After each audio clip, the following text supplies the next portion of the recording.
السلام علیکم اسٹوڈنٹس، امید ہے آپ ایمان اور صحت کی بہترین حالت میں ہوں گے۔ میں جماعت اسلام کی ٹیچر دارالحکم اسکول احمد پور کیمپس سے آج ہم کر رہے ہیں اردو کورس قضا ٹیکسٹ بک۔ آج کا ہمارا ٹاپک ہے ٹوٹ بٹوٹ کے مرغے۔ اس میں یہ کہ ہم نظم ہے جو کہ صوفی غلام مصطفیٰ تبسم نے لکھی ہے۔ اس میں ہمارے پاس تلفظی کے میں دیا گیا نرالی چبانا دستار ہی اور ہو۔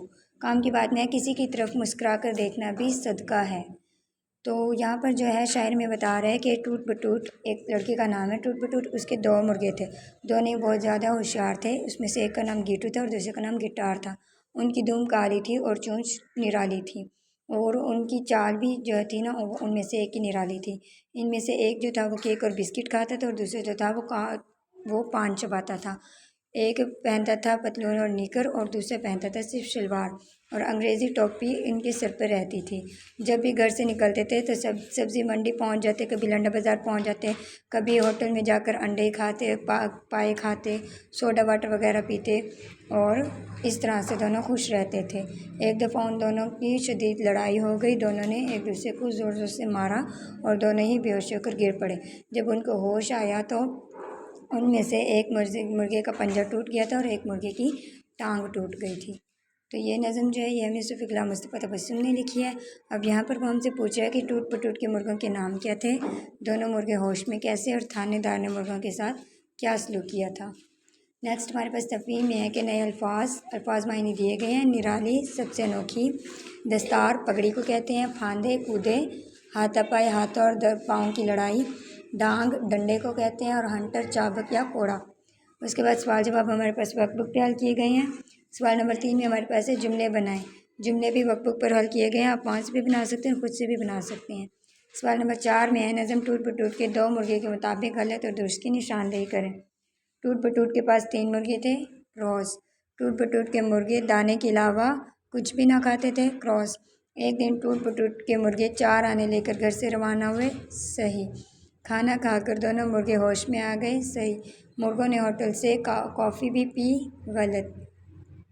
نیکسٹ ہمارے پاس ہے کہ سبق کے مطابق 31 سے 50 تک اردو گنتی ہندسوں اور لفظوں میں لکھنی ہے۔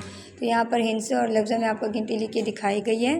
یہ ہے عددی گنتی اور یہ ہے لفظی گنتی، یعنی اردو گنتی ہندسوں میں اور لفظوں میں۔ تو اسی طرح سے آپ نے لکھ لینی ہے 31 سے لے کر 50 تک۔ نیکسٹ ہمارے پاس ہے استفہامی اور انکاری جملے۔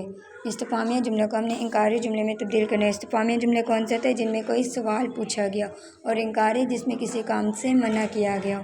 اب یہاں پر ہے کیا میں دودھ پیتا ہوں، یہ ہے استفہامی جملہ، اس میں ہم سے سوال پوچھا گیا، کوسچن مارک لگائیں گے۔ اور سیکنڈ میں جب انکاری جملہ ہے تو اس میں ہے کہ میں دودھ نہیں پیتا، یعنی ہم منع کریں، انکار کریں کسی بات سے۔ کیا بارش ہو رہی ہے؟ بارش نہیں ہو رہی ہے۔ کیا ماجد دفتر جا رہے ہیں؟ ماجد دفتر نہیں جا رہے ہیں۔ تو اس طرح سے یہ سارے جملے ہم نے کر لینے ہیں۔ نیکسٹ اب ہمارے پاس آ رہی ہے ورک بک پہ اس کی مشق ہم نے حل کیا ہوا ہے۔ سب سے پہلے ہمارے پاس سوال نمبر 1 میں املا کے الفاظ۔ املا کے الفاظ میں ہم نے لکھا نرالی، چبانا، لڑائی، کیک، ہوش اور دستار۔ دیے گئے الفاظ کے معنی جو ہم نے بھی ٹیکسٹ بک سے بھی کیے ہیں، نرالی انوکھی، پھاندے کودے ہاتھا پائی مار کٹائی، ڈانگ ڈنڈا، ہنٹر چابک۔ اس کے بعد جملے آپ خود سے بھی بنا سکتے ہیں، یہاں پر بھی آپ کو بنا کر دیے گئے ہیں۔ ہوشیار، چونچ، ہوٹل اور ہاتھا پائی اور ڈانگ، ان کے جملے یہاں بنا دیے گئے ہیں۔ سوال نمبر 4 میں دیے گئے سوالات کے جوابات لکھیں۔ تو سوال کون سے ہیں؟ ٹوٹ بٹوٹ کے مرغے کیا کھاتے اور کیا پہنتے تھے؟ کیک، بسکٹ اور پان کھاتے تھے، پتلون، نیکر اور شلوار پہنتے تھے۔ مرغے گھر سے کتنے پیسے لے کر نکلے اور انہوں نے کیا کیا کھایا؟ وہ 4 آنے لے کر نکلے، انہوں نے سوڈا واٹر اور چائے پی اور پائے اور روٹی بھی کھائی۔ مرغوں نے لڑائی کے لیے کیا کیا اٹھایا؟ سیخ اور ڈانگ اٹھا لیا۔ نظم ٹوٹ بٹوٹ کا مرکزی خیال لکھیں۔ اس نظم میں ٹوٹ بٹوٹ کے 2 مرغوں کا ذکر کیا گیا ہے۔ وہ دونوں ہوشیار تھے، ایک کا نام گیٹو اور دوسرے کا نام گٹار تھا۔ وہ بسکٹ اور پان کھاتے تھے، نیکر اور شلوار پہنتے تھے۔ ایک دن ان کی لڑائی ہوئی، ان میں سے ایک کا پنجہ ٹوٹ گیا اور ایک کی ٹانگ ٹوٹ گئی۔ تو اس طرح سے سوالوں کے جواب بھی آپ نے کر لینے ہیں۔ نیکسٹ ہمارے پاس واحد شناسی میں استفہامی اور انکاری جملے، جن کا کنسیپٹ آلریڈی آپ کو ٹیکسٹ بک میں بھی دیا گیا ہے کہ انکاری جملے جس میں کسی کام سے انکار کیا گیا، اور استفہامی جملے جس میں کوئی سوال پوچھا گیا۔ اب یہاں پر یہ دیے گئے ہیں بہت سارے جملے، ان میں سے ہم نے الگ کرنے اور بتانا ہے کہ انکاری جملے کون سے اور استفہامی جملے کون سے ہیں۔ کیا آپ آج اسلام آباد جائیں گے؟ تو یہ سوالیہ جملہ ہے۔ مزار قائد کہاں واقع ہے؟ یہ بھی سوالیہ جملہ، کیونکہ سوال پوچھے جا رہے ہیں۔ دانیال کمپیوٹر پر کام نہیں کرے گا، ابھی اس میں کام کرنے سے منع کیا گیا ہے، تو یہ انکاری جملہ ہے۔ میں بازار نہیں جاؤں گا، یہ بھی انکاری جملہ ہے۔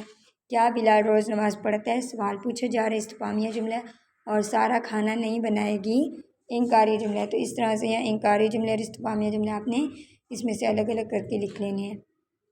نیکسٹ ہمارے پاس سرگرمی دی گئی ہے، ہم آواز ناموں والی اشیاء کو آپس میں ملائیں، یعنی چیزیں مختلف ہیں لیکن پڑھنے میں ان کے نام جو ہیں وہ ایک جیسے ہیں، جیسے پھول اسکول، سونا رونا، آنا جانا، تارے غبارے، جالی مالی۔ تو اس طرح سے کالم بھی ہم میچ کر لیں گے۔ امید ہے آج کا ٹاپک آپ کو بہت اچھی طریقے سے سمجھ آ گیا ہوگا۔ جزاک اللہ، اللہ حافظ۔